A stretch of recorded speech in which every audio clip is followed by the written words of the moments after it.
अस्सलामुअलैकुम स्टूडेंट्स, उम्मीद है आप सब खैरियत से होंगे। इस वीडियो में हम एक और फुली फंडेड स्कॉलरशिप के बारे में बात करेंगे जिसमें आपको फ्री एजुकेशन के साथ साथ फ्री अकोमोडेशन, ट्रैवल और मंथली स्टाइपेंड भी मिलेगा। और आप ये स्कॉलरशिप हासिल करने के बाद टर्की की टॉप यूनिवर्सिटी से अपनी बैचलर, मास्टर्स या पीएचडी की डिग्री कंप्लीट कर सकेंगे। इसमें अप्लाई करने की कोई फीस भी नहीं है और इंग्लिश लैंग्वेज टेस्ट की रिक्वायरमेंट्स भी नहीं है। तुर्की बुर्सलैर स्कॉलरशिप से आपको मजीद क्या क्या बेनिफिट्स मिलेंगे, महाना वजीफ़ा कितना मिलेगा, आपको इस स्कॉलरशिप में अप्लाई क्यों करना चाहिए, अप्लाई कब होगा, step by step application process और उसके बाद एवेल्युएशन एंड सिलेक्शन प्रोसेस वगैरह की सारी डिटेल्स इंशाल्लाह इस वीडियो में देखेंगे। ये स्कॉलरशिप भी टॉप इंटरनेशनल स्कॉलरशिप्स में से एक है। और जैसे कि आप जानते हैं कि टर्की एक इस्लामिक कंट्री है और बहुत सारे पाकिस्तानी स्टूडेंट्स का ख्वाब होता है कि वो टर्की में स्टडी के लिए जाएं। एंड अगर आपके सारे एक्सपेंसेस भी गवर्नमेंट प्रोवाइड कर रही हो तो फिर इससे अच्छी अपॉर्चुनिटी और क्या हो सकती है। अगर आप तुर्की बुर्सलैरी स्कॉलरशिप की मुकम्मल मालूमात हासिल करना चाहते हैं तो इस वीडियो को एंड तक ज़रूर देखिएगा। और अगर आप मजीद फुली फंडेड स्कॉलरशिप की वीडियोस हासिल करना चाहते हैं तो हमारा यूट्यूब चैनल सब्सक्राइब कर लीजिए और हमारे व्हाट्सएप चैनल का लिंक डिस्क्रिप्शन में मौजूद है, उसे भी फॉलो कर लीजिए। चलिए अब तुर्की बर्सलैरी की सारी डिटेल्स देख लेते हैं और सबसे पहले बेनिफिट्स की डिटेल में बात करते हैं ताकि आपको आइडिया हो कि इस स्कॉलरशिप की कितनी ज़्यादा वैल्यू है और आपको टर्की में इस स्कॉलरशिप के थ्रू क्यों एजुकेशन हासिल करनी चाहिए।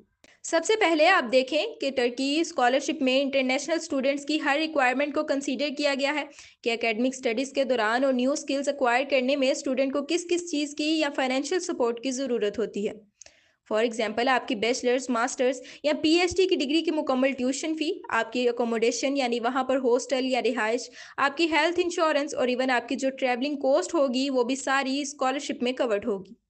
इवन आपको 1 साल के लिए टर्किश लैंग्वेज का कोर्स करवाया जाएगा, वो भी फ्री करवाया जाएगा। हर महीने आपको वजीफ़ा भी मिलेगा ताकि आप अपने डेली एक्सपेंसेस और खाने पीने के अखराजात ईजिली मैनेज कर सकें। और एक मज़े की बात ये है कि डिग्री के दौरान तो आपको ये सारे बेनिफिट्स मिल ही रहे होंगे, लेकिन उसके साथ साथ जब आप टर्किश लैंग्वेज का कोर्स कर रहे होंगे तब भी आपको ये मंथली स्टाइपेंड और बाकी बेनिफिट्स मिलते रहेंगे। अब अगर ये बात करें कि माहाना आपको कितने पैसे मिलेंगे तो ये डिपेंड करेगा आप बैचलर्स के लिए जाते हैं स्कॉलरशिप के थ्रू या फिर मास्टर्स और पीएचडी के लिए। तो उसके हिसाब से यहाँ पे अमाउंट मेंशन है। मास्टर के लिए जो अमाउंट है वो बैचलर से थोड़ी सी ज़्यादा है और इसी तरह पीएचडी वाले स्टूडेंट्स को मास्टर्स वालों से थोड़ा ज़्यादा वजीफ़ा मिलेगा। ये यहाँ पे देखकर कंफ्यूज नहीं होना, आपने इधर अमाउंट टर्किश करेंसी में मेंशन है। अगर आप इसे पाकिस्तानी रुपीस में कन्वर्ट करके देखेंगे तो तकरीबन 40 से 60 हज़ार के आसपास बनेगी। ये आपके डेली एक्सपेंसेस को कवर करने के लिए होगी। बाकी ना आपने कोई ट्यूशन फ़ी देनी है, ना ही हॉस्टल की फ़ी और ना हेल्थ इंश्योरेंस वगैरह। वो सारे एक्सपेंसेस टर्किश गवर्नमेंट उठाएगी। जब इतने अमेजिंग बेनिफिट्स मिल रहे हैं तो जाहिर सी बात है कुछ रिक्वायरमेंट्स भी होंगी।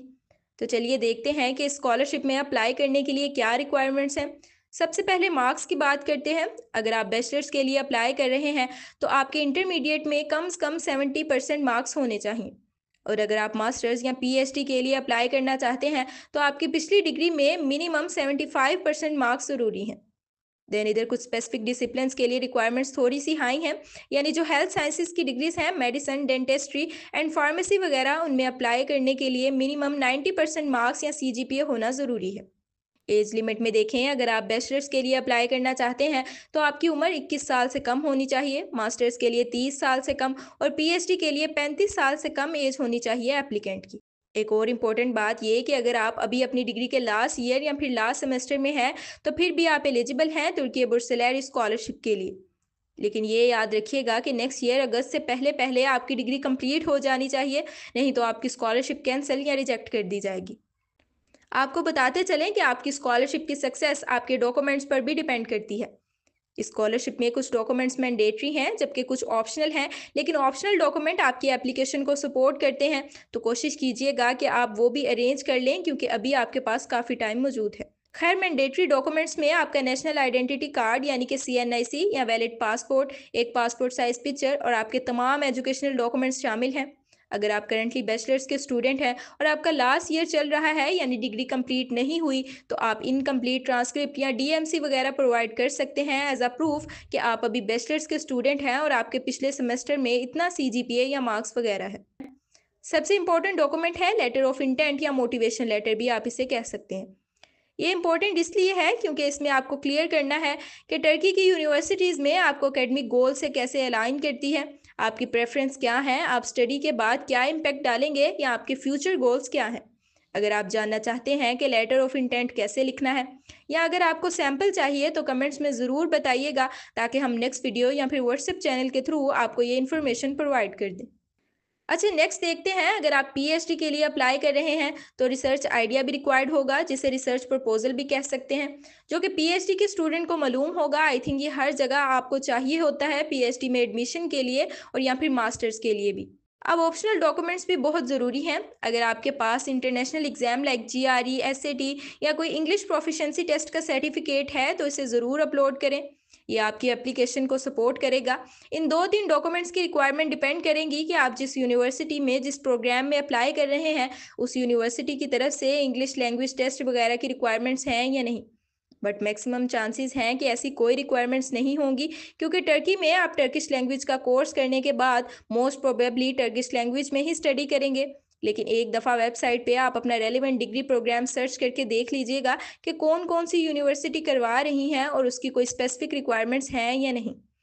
यूनिवर्सिटीज़ और प्रोग्राम की लिस्ट भी इसी वेबसाइट पे मौजूद है। आप यहाँ प्रोग्राम नेम, टर्की का सिटी, डिग्री लेवल, यूनिवर्सिटी और लैंग्वेज वगैरह की बेस पे यहाँ पे डिग्री प्रोग्राम सर्च करके देख सकते हैं। अगर आप इधर कोई चेक लगा के फ़िल्टर करेंगे तो सिर्फ वही प्रोग्राम शो होगा, वरना नीचे सर्च रिजल्ट में सभी प्रोग्राम्स आपको शो हो रहे होंगे। इस वेबसाइट का लिंक आपको इजीली मिल जाएगा। आपने गूगल में जस्ट तुर्की बर्सलैरी स्कॉलरशिप सर्च करना है तो ये वेबसाइट आपको मिल जाएगी। अगर बात करें एप्लीकेशन प्रोसेस की तो स्कॉलरशिप में तुर्की बुर्सलैरी स्कॉलरशिप की ऑफिशियल वेबसाइट के थ्रू अप्लाई करना होता है। ये एप्लीकेशन 5 स्टेप्स में कंप्लीट होती है। सबसे पहले तुर्की बुर्सलैरी की ऑफिशियल वेबसाइट पर रजिस्ट्रेशन करें और अकाउंट क्रिएट करें। फिर अपनी तमाम पर्सनल और एजुकेशनल डिटेल्स सही से फिल करें और डॉक्यूमेंट्स अपलोड करें। इसके बाद अपनी पसंद की यूनिवर्सिटी और प्रोग्राम चूज़ करें और अपना prepared letter of intent submit करें। आखिर में पूरी एप्लीकेशन को एक दफ़ा रिव्यू करें एंड देन सबमिट कर दें। नेक्स्ट है जी application evaluation and selection process. तो उसकी डिटेल्स आप यहाँ देख सकते हैं कि स्कॉलरशिप के लिए एप्लीकेंट की सिलेक्शन उसकी एकेडमिक सक्सेस यानी मार्क्स या सीजीपीए, सोशल एक्टिविटीज़ और मोटिवेशन पे डिपेंड करेगी। यानी जिस प्रोग्राम के लिए आप अप्लाई कर रहे हैं, आप उसके लिए कितने मोटिवेटेड हैं, आपने वो डिसिप्लिन या प्रोग्राम क्यों चूज़ किया और उसका आपकी लाइफ या ह्यूमैनिटी के लिए क्या इम्पेक्ट होगा। फिर आपकी एक्स्ट्रा करिकुलर एक्टिविटीज़ और अचीवमेंट भी बहुत मैटर करेंगी, जो कि आप अपने अप्लाई करते वक्त स्टेप 2 में ऐड कर सकते हैं। ये भी आपकी सिलेक्शन के लिए बेनिफिशियल साबित होंगी। अच्छा, अप्लाई करने के बाद प्रीलिमिनरी असेसमेंट होगी, देन एक्सपर्ट कमेटी एवेल्युएशन करेगी, उसके बाद टेस्ट और इंटरव्यू होगा और at the end final assessment होगी, जो आपकी एकेडमिक परफॉर्मेंस, टेस्ट, इंटरव्यू या बाकी ओवरऑल परफॉर्मेंस की बेस पे होगी। अब अगर बात करें स्कॉलरशिप की डेडलाइन या फिर एप्लीकेशन कब ओपन होगी, तो उस हवाले से यहाँ वेबसाइट पे एप्लीकेशन कैलेंडर मौजूद है, जिसमें सारी इंपॉर्टेंट डेट्स मेंशन्ड है। स्कॉलरशिप की एप्लीकेशन हर साल 10 जनवरी से 20 फरवरी तक ओपन रहती हैं। अभी आपके पास डॉक्यूमेंट्स प्रिपेयर करने के लिए काफ़ी टाइम मौजूद है, लेकिन इसकी इंपॉर्टेंट डेट्स याद रखिएगा, ताकि जैसे ही एप्लीकेशंस ओपन हो आपके पास सारे डॉक्यूमेंट्स रेडी हों और आप डेडलाइन से पहले पहले अप्लाई कर सकें। ऑनलाइन एप्लीकेशन के बाद मार्च और अप्रैल में एवेल्यूएशन प्रोसेस मुकम्मल होगा। फिर अप्रैल से जून तक इंटरव्यूज़ और अगस्त में फ़ाइनल सिलेक्शन का रिजल्ट अनाउंस कर दिया जाता है। अगर आप स्कॉलरशिप में सेलेक्ट हो जाते हैं तो अगस्त में इनिशियल प्रोसेस होता है और सितंबर में आप तुर्की के लिए रवाना हो जाते हैं। मजीद ये कि स्कॉलरशिप में आपका पोटेंशियल और आपकी मोटिवेशन को भी देखा जाता है। अब ये टाइम है आपके पास कि बहाने बनाना छोड़ दें और एक्शन लें। अगर आप एलिजिबल हैं तो इमीडिएटली अपने डॉक्यूमेंट्स तैयार करना शुरू कर दें। लेटर ऑफ इंटेंट पर मेहनत करें, यह एप्लीकेशन फ्री है और एक बहुत अच्छी अपॉर्चुनिटी है। अगर आपका स्कॉलरशिप के हवाले से कोई भी क्वेश्चन है तो कमेंट्स में ज़रूर पूछिएगा। और आप स्कॉलरशिप के एप्लीकेशन प्रोसेस या डॉक्यूमेंट्स के बारे में मज़ीद डिटेल्स चाहते हैं तो वो भी कमेंट्स बॉक्स में लाजमी बताइएगा, ताकि हम आपको आपकी ख्वाहिश के मुताबिक अच्छी अच्छी अपॉर्चुनिटीज़ की मालूमात देते रहें। एंड यस, इस वीडियो को उन तमाम स्टूडेंट्स के साथ ज़रूर शेयर करिएगा जिन्हें इस अपॉर्चुनिटी की ज़रूरत है, ताकि आपकी वजह से बाकी स्टूडेंट्स को भी फ़ायदा पहुँचे। आज के लिए इतना ही। नेक्स्ट वीडियो में आपसे दोबारा बात होगी। तब तक के लिए अपना ख्याल रखिएगा। अल्लाह हाफिज़।